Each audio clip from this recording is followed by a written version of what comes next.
Welcome to The Explainer. Today, we're diving into something huge. Indonesia's vision for its future in 2045.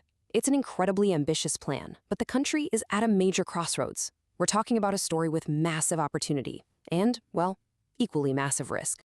All right, so let's get right into it. What we're really looking at are two completely different futures for Indonesia. Polar opposites.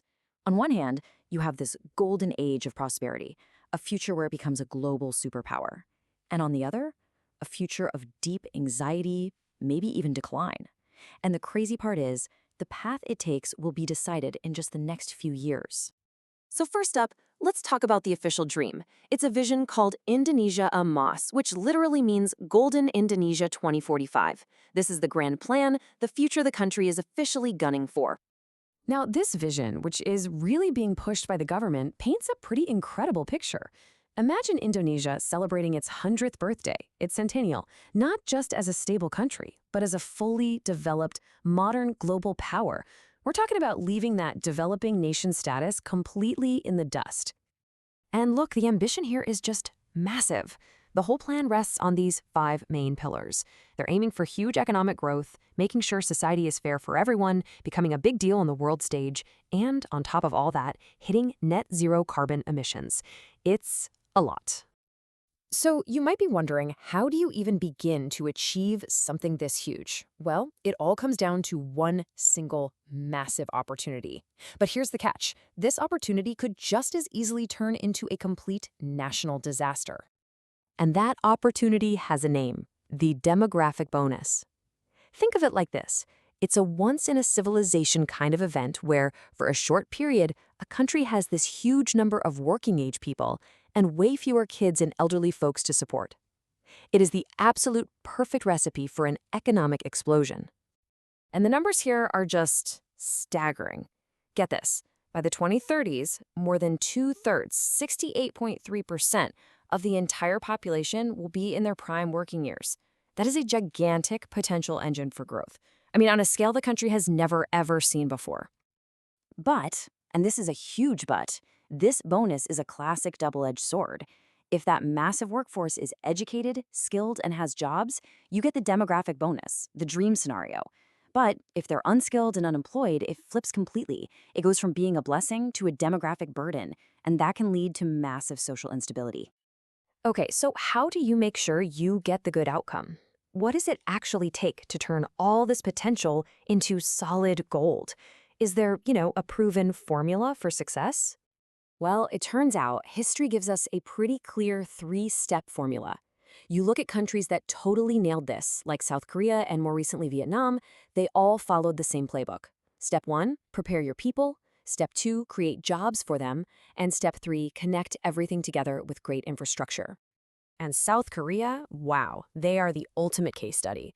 Back in the 1960s, South Korea was a war-torn nation, actually poorer than Indonesia at the time, but they started preparing for their demographic bonus a full 20 years in advance. They executed the strategy perfectly and, well, they transformed themselves into the global tech giant we all know today. All right, now for the flip side. This is what's really interesting, but also, frankly, pretty concerning. It's the alternate path, the one that doesn't lead to Indonesia Emas, Golden Indonesia, but to Indonesia Cemas, which means anxious Indonesia. And this isn't just some vague theoretical fear. There's this geopolitical fiction novel called Ghost Fleet, and what's wild is that it's based on really deep analysis by military and intelligence experts. And it makes a chilling prediction that Indonesia could actually fall apart, fracturing from internal conflict right around the year 2030. And this chart, this really shows you where the problem starts to become crystal clear. Look at South Korea. They managed to get 70% of their population through university before their bonus hit. Vietnam, who's in the middle of preparing right now, is at 12%. And Indonesia, they're currently at less than 5%. That is a massive, massive gap in the kind of high-skilled workforce you need. And to compound the problem, you have data on human capital. Now, this stuff is always controversial, for sure. But a widely cited study from 2019 pointed to a national average IQ of 78. That lags way behind its regional and global competitors, and it just highlights this really deep challenge in the country's educational foundation. So the main takeaway here, the really crucial point, is that a lot of the ingredients for a demographic disaster are already there. You can see them today. There's a huge mismatch between what kids learn in school and the skills the job market actually needs. You've got these deep-seated social problems bubbling up, and then there's the ultimate cautionary tale, Brazil. They had their chance, they missed their window, and their economy has been stuck in the mud ever since.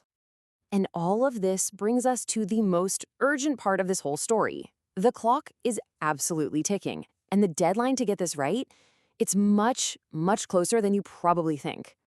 Yeah, just look at this timeline. It really puts everything into perspective, doesn't it? You see how nations like South Korea prepared for decades, but for Indonesia, it's absolute peak. I mean, the point of maximum opportunity, but also the point of no return, is just a few short years away. The deadline is 2030. And you have to understand, this window of opportunity doesn't just gently close, no. It slams shut, and then it actually reverses. After the 2030s, the country starts to age rapidly, and suddenly it's facing the huge economic problems of an aging society. The number of dependents starts to grow again. The chance it'll just be gone, for good. So that leaves us with one final, absolutely critical question. A question that hangs over the future of 270 million people. Will the next few years be defined by urgent focused preparation or by fatal procrastination?